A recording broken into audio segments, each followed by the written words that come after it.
ওই যে যারা আপনাকে ধরছেও না আবার ছাড়ছেও না, এটা ঠিক তাদের জন্য। থাকতেও দিচ্ছে না আবার যেতেও দিচ্ছে না, ইচ্ছে হলে ডাকছে আবার ইচ্ছে না হলে আপনি হাজার ডাকলেও সাড়া দিচ্ছে না।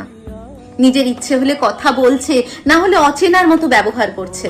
কখনো আপনাকে ভালো লাগছে আবার কখনো ইচ্ছে হয়ে একদম আঘাত দিয়ে খিলখিলিয়ে হাসছে। ব্যাপারটা কি অদ্ভুত না? আপনাকে ঘুড়ির মতো ওড়াচ্ছে সে, তারপর আবার সুতোটা হাতের কাছ থেকে ছিঁড়ে নিচ্ছে। ওরা কিন্তু আপনাকে ভালোবাসে না, ওরা আপনাকে হাতের পুতুল বানিয়ে খেলা করছে জাস্ট।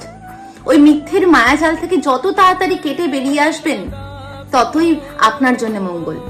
খারাপ সঙ্গের থেকে একলা থাকা অনেক ভালো।